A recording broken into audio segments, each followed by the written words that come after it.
IPL ಮೊದಲ ಪಂದ್ಯದಲ್ಲೇ royal Challengers Bengaluru ತಂಡ ಭರ್ಜರಿ ಜಯ ಸಾಧಿಸಿದೆ. ಚಿನ್ನಸ್ವಾಮಿ ಸ್ಟೇಡಿಯಂನಲ್ಲಿ ನಡೆದ ಈ ಪಂದ್ಯದಲ್ಲಿ ಮೊದಲು ಬ್ಯಾಟ್ ಮಾಡಿದ ಸನ್ರೈಸರ್ಸ್ ಹೈದರಾಬಾದ್ ತಂಡವು 20 ಓವರ್ಗಳಲ್ಲಿ 201 ರನ್ ಕಲೆ ಹಾಕಿದ್ರು. ಈ ಕಠಿಣ ಗುರಿಯನ್ನು ಆರ್ಸಿಬಿ ತಂಡ ಕೇವಲ 15.4 ಓವರ್ಗಳಲ್ಲಿ ಚೇಸ್ ಮಾಡಿ 6 ವಿಕೆಟ್ಗಳ ಭರ್ಜರಿ ಗೆಲುವು ಸಾಧಿಸಿದೆ.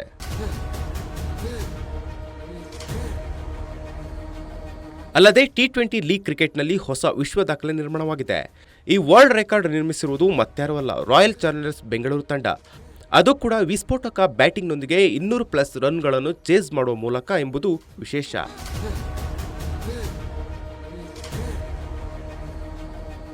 ಬೆಂಗಳೂರಿನ ಚಿನ್ನಸ್ವಾಮಿ ಸ್ಟೇಡಿಯಂನಲ್ಲಿ ನಡೆದ ಐಪಿಎಲ್ 2026ರ ಮೊದಲ ಪಂದ್ಯದಲ್ಲಿ ಟಾಸ್ ಸೋತು ಮೊದಲು ಬ್ಯಾಟ್ ಮಾಡಿದ ಸನ್ರೈಸರ್ಸ್ ಹೈದರಾಬಾದ್ ತಂಡವು 20 ಓವರ್ಗಳಲ್ಲಿ 9 ವಿಕೆಟ್ ಕಳೆದುಕೊಂಡು 201 ರನ್ ಕಲೆ ಹಾಕಿತ್ತು.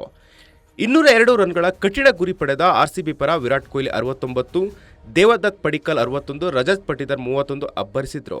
ಈ ಅಬ್ಬರದೊಂದಿಗೆ ರಾಯಲ್ ಚಾಲೆಂಜರ್ಸ್ ಬೆಂಗಳೂರು ತಂಡವು ಕೇವಲ 15.4 ಓವರ್ಗಳಲ್ಲಿ 203 ರನ್ ಗಳಿಸಿ 6 ವಿಕೆಟ್ಗಳ ಭರ್ಜರಿ ಜಯ ಸಾಧಿಸಿದೆ.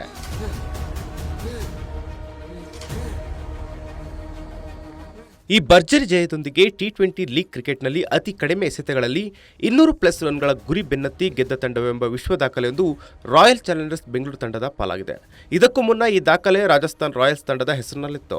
2025ರ ಐಪಿಎಲ್ ಸೀಸನ್ನಲ್ಲಿ ರಾಜಸ್ಥಾನ್ ರಾಯಲ್ಸ್ ತಂಡವು ಗುಜರಾತ್ ಟೈಟಾನ್ಸ್ ವಿರುದ್ಧ 15.5 ಓವರ್ಗಳಲ್ಲಿ 210 ರನ್ಗಳನ್ನು ಚೇಸ್ ಮಾಡಿದ್ದರು. ಈ ಮೂಲಕ ಟಿ20 ಲೀಗ್ ಕ್ರಿಕೆಟ್ನಲ್ಲಿ ಅತಿ ವೇಗವಾಗಿ 200+ ರನ್ ಚೇಸ್ ಮಾಡಿದ ವಿಶ್ವ ದಾಖಲೆ ನಿರ್ಮಿಸಿದ್ರು. ಇದೀಗ ಈ ದಾಖಲೆಯನ್ನು ರಾಯಲ್ ಚಾಲೆಂಜರ್ಸ್ ಬೆಂಗಳೂರು ತಂಡದ ದಾಂಡಿಗರು ಅಳಿಸಿ ಹಾಕಿದ್ದಾರೆ.